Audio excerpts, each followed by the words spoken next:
Tak live ke? Assalamualaikum trader-trader. Apa khabar semua? Alright.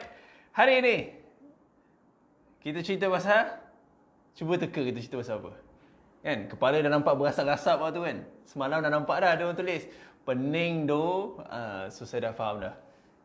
Saya dah faham dah kat mana limitation pelabur-pelabur baru ni ataupun had pelabur-pelabur baru ni untuk faham apa yang kami cuba sampaikan. Tapi tak apa, kami akan teruskan juga padan muka.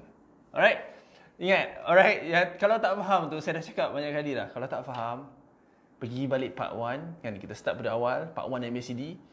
Tengok 20 kali. Tak faham juga, tengok lagi 20 kali. Tak faham juga, berhentilah, tak payah melabuh. Gurau Just sebab kita kena praktis. Lagi kita praktis, kita akan mudah faham. Alright.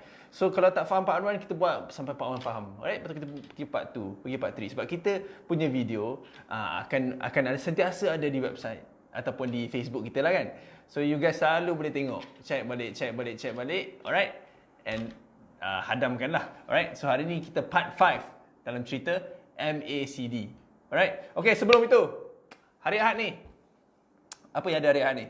Ahad ni kami akan berada di Shah Alam, SACC Convention Center. Alright. So bagi anda yang ada masa terluang ataupun tak tahu nak buat apa Sabtu Ahad ni kan, bolehlah datang jenguk Datuk Dr. Nazihan. Bagi kurang-kurangnya masa yang diluangkan itu bermanfaat bagi kami semua lah. Kamu semua di sana dan kami semua di sini, insya-Allah. Okay.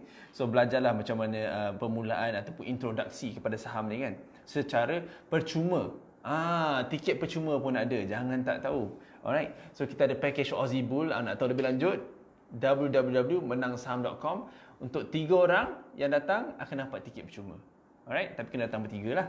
Alright. Tengok dekat website www.menangsaham.com dan anda akan tahu. Alright. Okay. Cukup cerita pasal menang saham. Okay. Boring dah cerita pasal menang saham. Kita cerita pasal MACD. Kan? Itu yang best kan. Okay. So, screen kita dah on. Okay. MACD. Okay. Apa yang kita tak cover lagi ialah convergence. Tutap. Kita tak ingatlah convergence yang tak cover lagi. Divergence kita dah cover. Convergence kita cover. Okay. Kita recap balik nama dia. MACD, Moving Average. Convergence, Divergence. Okay. Divergence dah settle. MA dah settle. Convergence belum settle. So convergence ni apa benda maksud dia? Okay. Mari saya tunjuk sikit. Mana dokumen? Alright. Saya tulis besar-besar. Convergence. Okay. Tengok pada screen. Convergence. So apa maksud convergence? Alright. Convergence ni lebih kurang lah sama maksud dia dengan confluence. Okay. So bagi anda yang sudah menjadi trader ataupun yang sudah berpengalaman, so perkataan-perkataan ni dah bukan asing lagi lah kan. No longer foreign, bak kata orang putih kan. So no longer foreign untuk seasoned trader kan, confluence atau convergence. Maksud confluence atau convergence ni ialah di mana ada kesinambungan sesama dua perkara. So maksudnya di sini, kalau dalam hal MACD ni, okey, kita nak cerita kesinambungan. Okey, kita tengok pada, kan kita dah tahu dah apa yang benda-benda yang ada MACD ni kan. Okey, kita ada moving average line ni kan, MACD punya line, dan juga signal line. Selain daripada tu, kita ada histogram. Alright, kita ada histogram, MACD line dan juga signal line. So di mana ada convergence maksudnya ada kesinambungan di antara setiap aspek-aspek ataupun setiap ciri-ciri MACD tu. Best kan? Okay. Sebab sebelum ni kita cerita apa benda-benda tu kan. So hari ni bila kita cerita pasal convergence ni, kita akan tengok bagaimana aplikasi MACD ni. Bagaimana nak guna MACD ni. Kan? Sebab kita nak tengok convergence kan, convergence. Alright. Okay. Alright, kita mulakan. Yang pertama, alright, kita tengok ni chart, salah satu chart dalam banyak-banyak saham yang ada dekat dunia ni lah.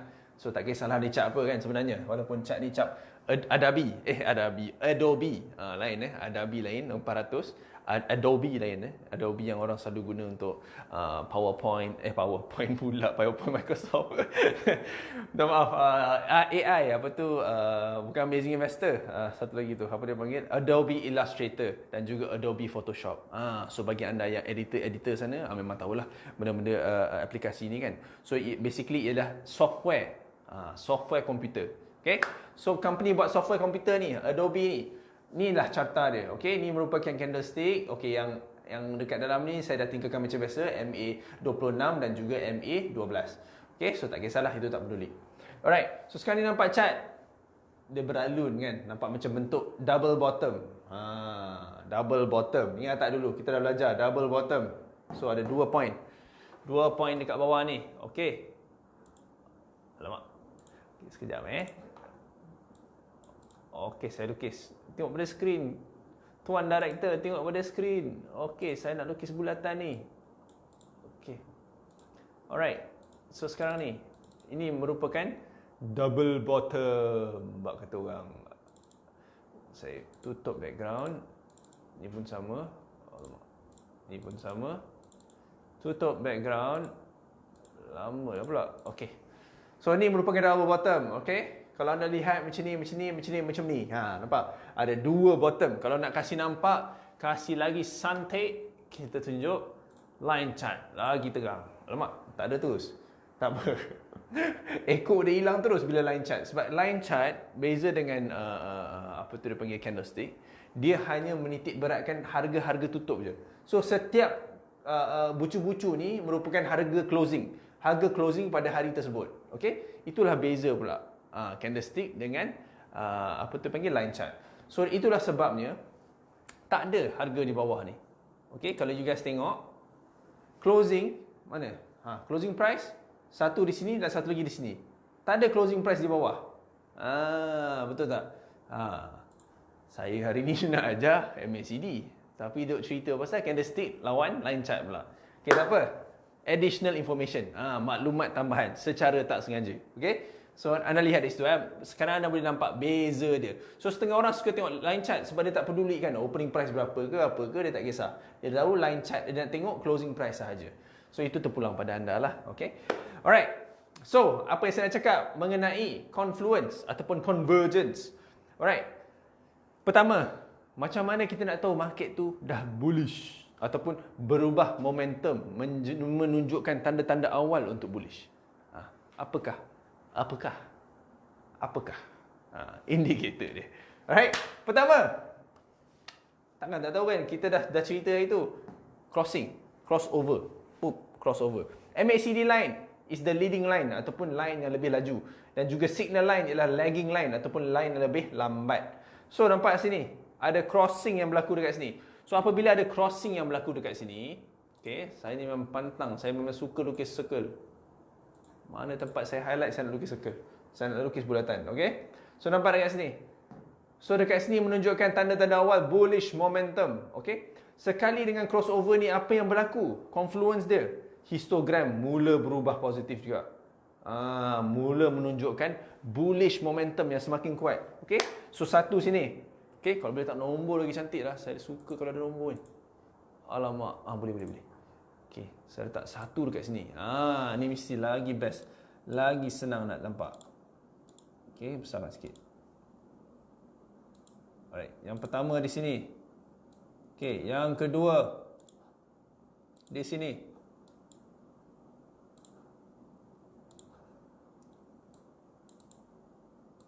Okey. Yang ketiga, okey, saya cerita dulu lah.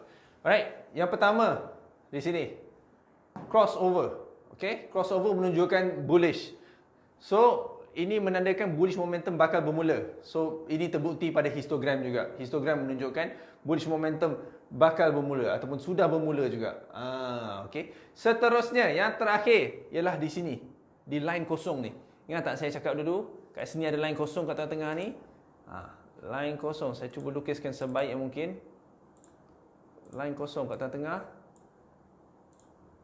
Line kosong dekat bawah, saya lukiskan manually. Ikutkan ni semua, ni line kosong.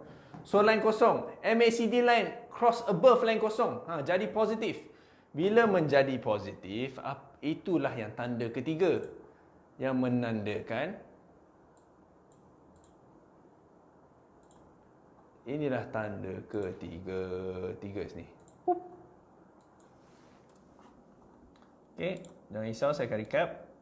Okey, inilah tanda ketiga yang menandakan confirmation, alright, bagi bullish momentum. Okey, kalau kita tengok pada point ni, sinilah point confirmation. Bagi anda yang suka guna MA, ni pun satu lagi tanda. Nampak ada crossover pula. 12 dan 26. 12 dah leading pada 26. Ini dah this point. Point yang sesuai untuk belian dilakukan. Alright. So, saya dah cerita kat situ. Yang pertama, crossover pada MACD. MACD line lebih tinggi daripada signal line. Yang seterusnya, yang kedua, histogram dah mula menunjukkan nilai yang positif. Yang ketiga, MACD line berwarna biru mula menjejak positif. Yang keempat, anda akan lihat kalau anda ada moving average, tapi ini tak kira lah kan, ini tak ada kaitan dengan MACD, tapi saya cerita juga ada crossover di sini. Beautiful. Alright. Maksudnya universe dah align. Maksudnya planet-planet semua dah teratur untuk benda tu berlaku. Kononnya lah. Ataupun namanya ditakdirkan. Kan? So, inilah antara technical analysis. Ilmu technical analysis menggunakan kaedah-kaedah seperti ini, menggunakan kaedah-kaedah pengiraan matematik bagi menentukan apa tu dipanggil behavioral finance ataupun psikologi dalam sesuatu bidang kewangan ni ataupun instrumen kewangan. Okay? So itu saja. Alright.